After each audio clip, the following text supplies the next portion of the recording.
Hi అందరికీ. ఈరోజు మనం భారతదేశంలో ఒక గొప్ప వ్యక్తి గురించి మాట్లాడుకుందాం. ఆయన ఎవరో తెలుసా? మన missile man APJ Abdul Kalam గారు.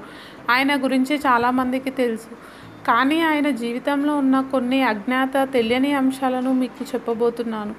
ఈ కథ ద్వారా మీకు జీవితంలో ఎదురయ్యే కష్టాలు, వాటిని ఎలా అధిగమించాలో కొన్ని ముఖ్యమైన పాఠాలు కూడా తెలుసుకుంటారు.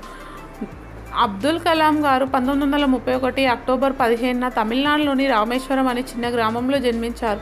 ఆయన కుటుంబం ఆర్థికంగా బలంగా ఉండకపోయినా వాళ్ళది ఎంతో గౌరవనీయమైన కుటుంబం.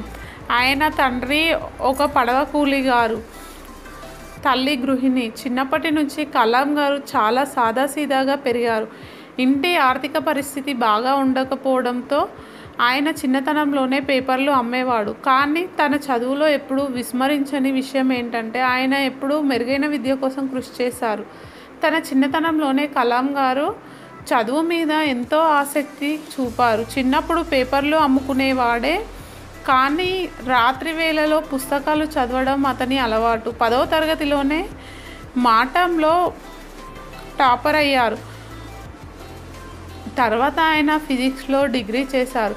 కానీ ఆయనకు ఎక్కువ ఇష్టమైనది ఏరోస్పేస్ ఇంజనీరింగ్.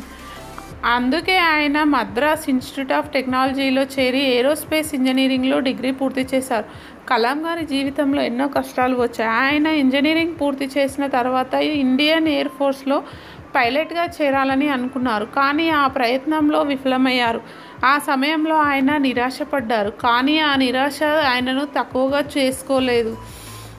తన మానసిక బలాన్ని పెంచుకొని మరింత కృషి చేయాలనే ఆలోచనతో ఆయన డిఆర్డిఓలో చేరారు.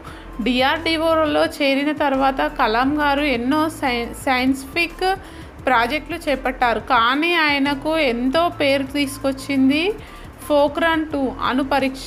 ఈ ప్రాజెక్టులో ఆయన కీలక పాత్ర పోషించారు. భారత్ని ఒక అణుశక్తిగా నిలిపిన ఈ పరీక్ష కలాం గారిని మిసైల్ మ్యాన్గా ప్రసిద్ధి చేసింది. ఆయన యొక్క కృషి, పట్టుదల, ఆత్మవిశ్వాసం ఆయనను భారతదేశ 11వ రాష్ట్రపతిగా నిలిపింది. కలాం గారి జీవితంలో మిగిలిన ఒక ముఖ్యమైన పాఠం ఏమిటంటే ఆయన ఎప్పుడూ తనలో ఆత్మవిశ్వాసం కోల్పోలేదు.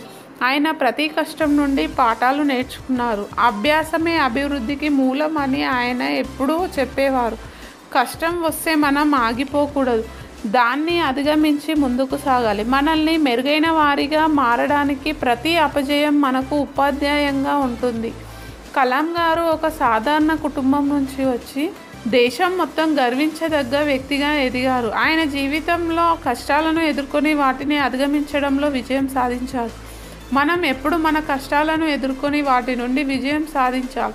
కలాం గారి జీవితంలో మనకు చెప్పే పాఠం ఏమిటంటే నిరాశలో కూడా ఆశ చూపించడమే గొప్పతనం. ఇది ఏపీజే అబ్దుల్ కలాం గారి అజ్ఞాత తెలియని కథ. ఈ కథను విని మీకు ఆత్మవిశ్వాసం కలిగింది కదా? కలాం గారు మనకు ఇచ్చిన పాఠాలను మన జీవితంలో అమలు చేస్తే మనం కూడా ఎంతో ముందుకు వెళ్ళవచ్చు. మీకు ఈ కథ నచ్చినట్లయితే దయచేసి మీ మిత్రులతో పంచుకోండి.